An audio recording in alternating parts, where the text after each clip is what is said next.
Hey folks, welcome to the Preparedness Therapist. This is David, and we're going to talk about something a little, not really off topic because it has everything to do with preparedness, and it has to do with taking a break, mini vacations, having some downtime, preparing as well as when you're in the midst of a crisis.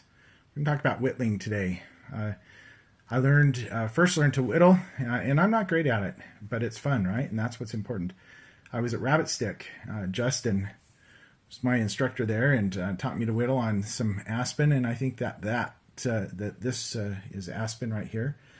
After whittling this, then I took some fire to it. You can use fire from campfire, any sort of lighter or something like that, and make the highlights come out by burning them. Now with whittling, this is I'm working on a class that I'm going to teach at Renaissance fairs and at primitive skills gatherings. It's a very basic class where you basically only use two tools, a V tool, and you wouldn't even have to use that if you just want to use a pocket knife. And so I purchased a pocket knife, this Swiss Army knife, and made some modifications. But I wanted to just say, first of all, that with whittling, I usually start out with a Mora knife, and you can see my Mora there in the background.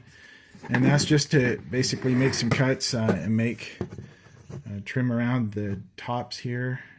Any kind of large type of cuts is what I use my Mora for. But you won't even need a Mora for that. Frankly, what you just need is this knife here, Swiss Army knife.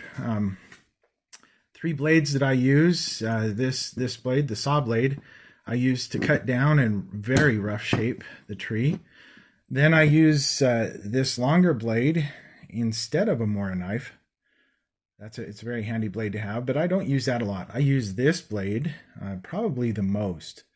It's really a good blade to use. Now, when it comes, this Swiss Army knife, it comes pretty sharp, but I frankly use it or sharpen it a lot more than when it comes sharpened.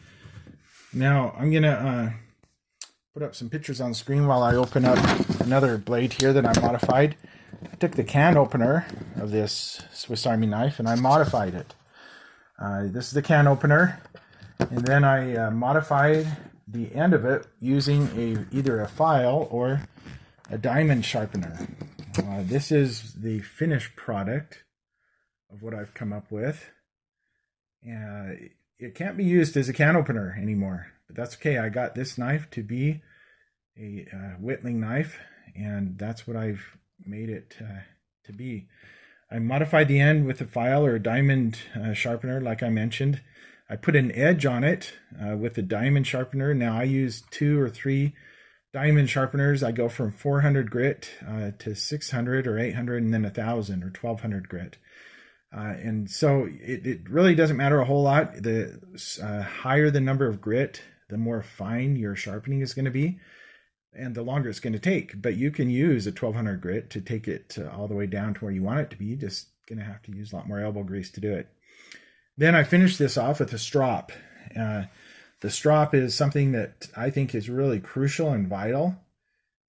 It takes off the little wire edge that you get when you sharpen knives, and this isn't about sharpening, but any of you who are serious about working with whittling, and frankly, if you're serious about having a really, really sharp knife, like crazy sharp knife, you need to learn how to use a strop. And if you're really careful with your knife, then you're not going to probably have to sharpen your knife a lot. You might hone it a little bit, and then you're going to strop your knife as well. So I use the strop to put an edge on this cutting edge here. And then I filed off the rim, this little catch here, with a file, a metal file. And anyway, this has become probably my favorite carving tool. It's not a V tool, a little V tool. It looks like a V if you look at it from the end. And it has 2 sharpened edges, and there's a 90-degree angle between them typically.